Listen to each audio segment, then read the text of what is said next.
I want to share some encouragement that I received from the Father through Established in His Presence in February of 2024.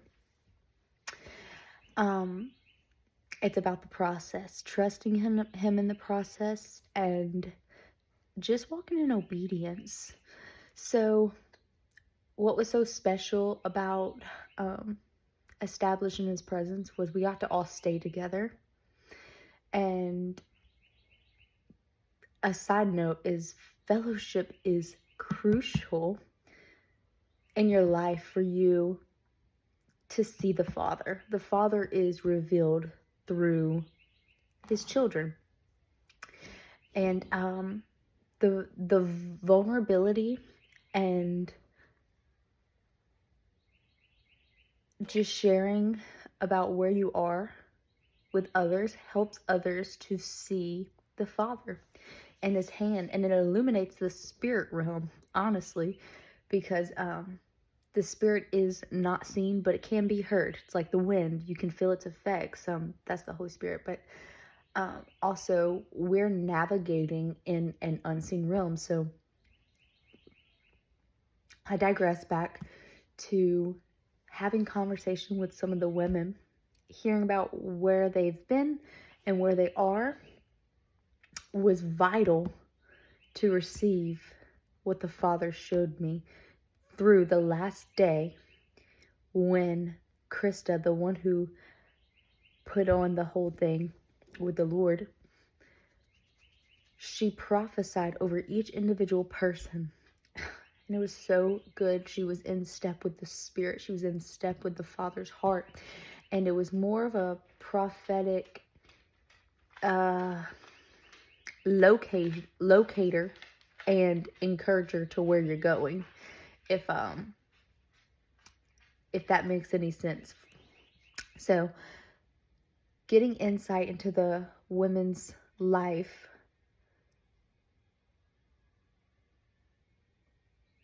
was mind-blowing for when Krista harvested the purpose of all the pain. For example, just to make it make sense, one of the women had struggled with all kind of diagnoses, all kind of health issues, and she just chose to believe the Lord. And her prophecy, what I can remember from it, they weren't short, but what I can remember from her prophecy was, you are going to walk in healing. And that's just one of many where it was on point. And the Lord was showing me, you see where I'm at. You see how it's all unto something.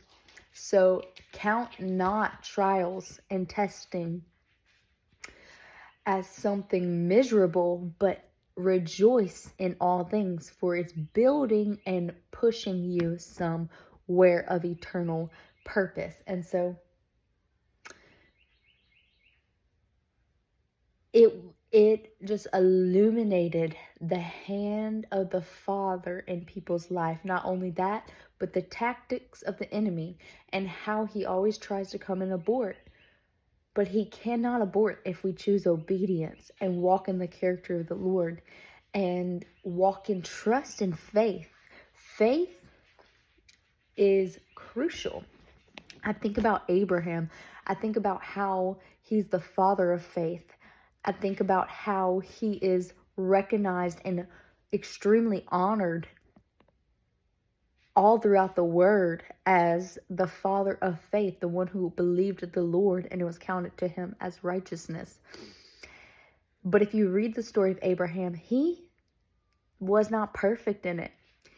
He produced an Ishmael. He didn't believe the Lord at times. He questioned things. But nonetheless, he remained steadfast and obeyed and trusted. Even the Lord brought reassurance time and time again, because that's the faithfulness of the Father. But Abraham endured and said yes till the end. And from it, the Father, who is faithful, produced his promise. And so yeah, that's just super encouraging to steward where you are well through obedience, through humility.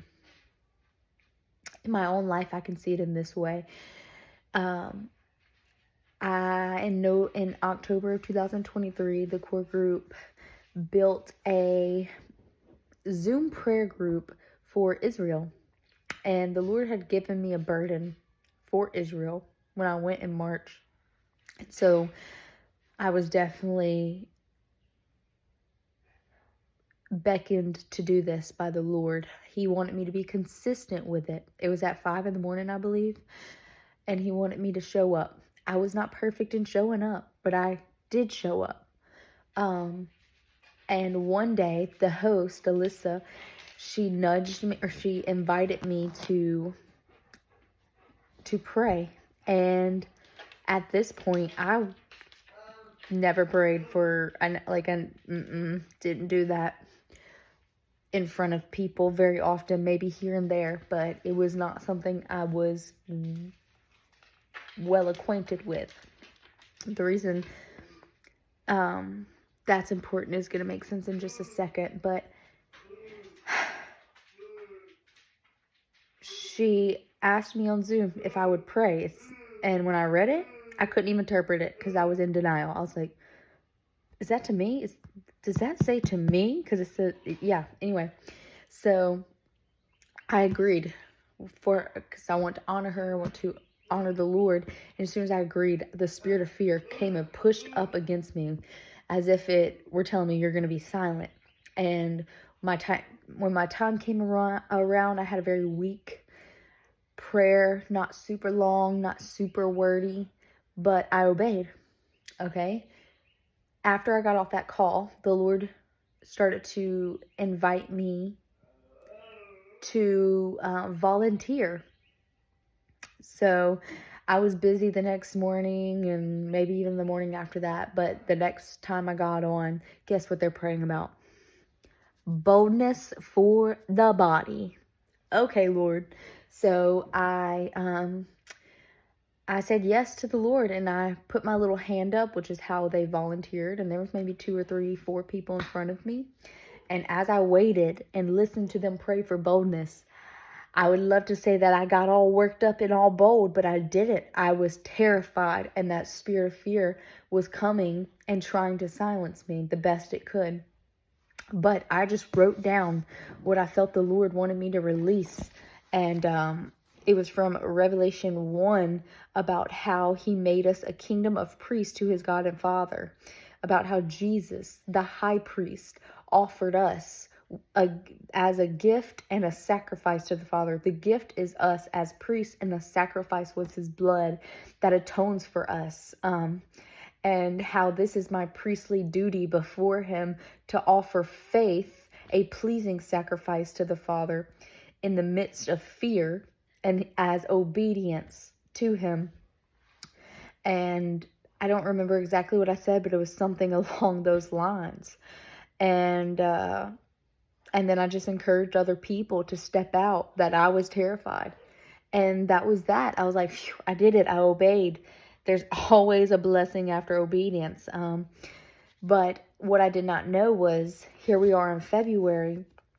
My friend recommended me to my pastors as a person who could be over our intercession group. And then my pastors asked me, and I agreed. And see what happened somewhere between October and February. I don't know when and where and how, because I wasn't consistently praying, though the Lord's been beckoning me to this for years. Somewhere I received this spirit of prayer where when I prayed, it was just the word, and it would flow from me, and it was an ease, and it was a rest. And so here we are now. The Lord took my weakness, my weak willingness, and positioned me to steward something more than I was stewarding in that season. So this is just encouragement to just give him your yes, stay willing, stay obedient, stay in faith, and stay in trust, even when what you offer is not perfect. Because Abraham did not offer a perfect life of obedience. He didn't just say, "Yes, Lord," every single time. Um, he did most of the time, but he did produce an Ishmael. He did question. He did mess up. But we can learn from his life. He didn't. I don't know that he had a pattern to look upon, but we do. We have the pattern of a faithful father in people's lives that we can look upon, which will strengthen us to trust him in the day-to-day mundane. And so this is just to give insight and encouragement that where the enemy is attacking, don't choose fear, don't choose disobedience, don't choose to abort, don't choose to come in agreement with the liar, but choose faith and to come in agreement with the Father, because he is faithful to produce the promise that he wants through your life. And yeah, be aware of the Father, be aware of the nudges, be aware, and get people around you who can help you navigate and locate your life. And you can help locate them to help push each other into the fulfillment of the desire of the Father, because it's about him getting glorified at the end of the day in our little flowers of a life. I say that like, oh, because our life is like a flower in a field, here today, gone tomorrow, but the word of the Lord is forever. So let his word be produced in you, that you would have an eternal inheritance for him to reap. Bless everybody in my Father's house. It's a big, big house with lots and lots of rooms. A big, big table with lots and lots of food.